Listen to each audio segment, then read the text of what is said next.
Good morning. Welcome to Daily Focus. I'm glad that you have joined me this morning, and I trust that you are anticipating a wonderful day today, that your day is off to a good start, whether you're starting it with us live or watching this later in the day.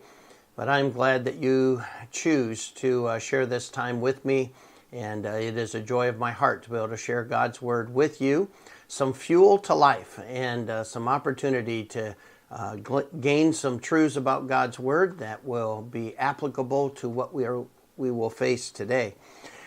We're in Proverbs chapter 15, and we'll read the first 4 verses and deal with the theme of our words. So Proverbs 15 verse 1 says, "A soft answer turneth away wrath, but grievous words stir up anger. The tongue of the wise useth knowledge aright, but the mouth of fools poureth out foolishness. The eyes of the Lord are in every place, beholding the evil and the good. A wholesome tongue is a tree of life, but perverseness therein is a breach in the spirit." Well, verse number 3 is obviously the key motivator in all of this.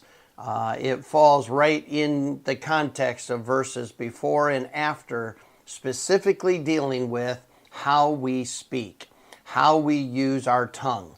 And it gives us a very, very good reminder that the eyes of the Lord are in every place, beholding the evil and the good. It could maybe say the ears of the Lord are listening to every word you say, whether it's positive or negative, good or bad, moral or immoral. God sees and hears everything that goes on. Sometimes people will lower their tone. They'll speak a little quieter if they are saying something about people that they don't want them to hear, or you see, and it's a good reminder that even though you keep other people from hearing something, or you are trashing somebody to someone else and you don't want anybody else to hear, whatever it is, whether you're on a phone or something else, the eyes of the Lord or the ears of the Lord are there. And he hears what is evil, and he hears what is good. And I think that's just a good reminder. It ought to be a motivator for us to speak right and to use our tongue to edify and to glorify God and to edify others. And so it's really the foundational principle. But then in verse number 1 gives us a very practical tip regarding how we speak.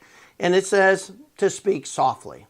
It says that a soft answer turneth away wrath. There are a lot of things in life that get under our skin. There's a lot of things in life that, flip our switch, if you want to say it that way, whatever it is that ticks us off. And at that moment, we have a decision to make. We have a decision to make whether to return what it is that's frustrating us, or return what it is that's making us frustrated, angry, struggling with our own spirit as to what is it that would make them say that? Why is it? I mean, I guess my best application to all of this is watching the news right now. I watch the news. I've pretty much even stopped watching the news just because I can't stand it. But you watch the news and you hear stuff being said. Some of it is just flat out false propaganda. Some of it is just misrepresentation of facts. Some of it is intentional misinformation. Some of it is agenda driven. And you just listen to this, and for me, internally, I just want to throw something at the television. And yet that's not right. I'd love to spout off at the mouth, but it's not going to solve anything.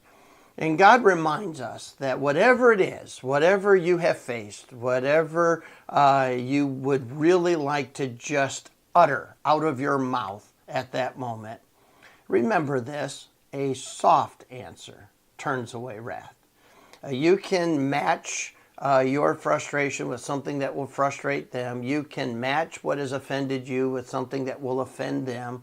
You can tit for tat, and you can prove your point, and you can make them feel your pain, and you can do all of that. God says you're foolish to do it, but you can do it. It's your choice. It's just not a good choice. What is a good choice and the best choice is to return that offense, return that frustration with something that is soft, something that is truthful. So what is a soft answer? I've always applied 3 things to what makes a soft answer.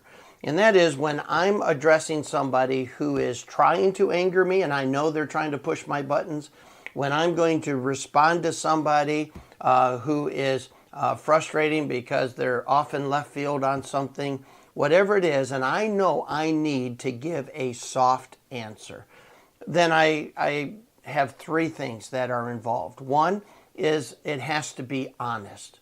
Whatever I say has to be honest. I need to speak the truth in love.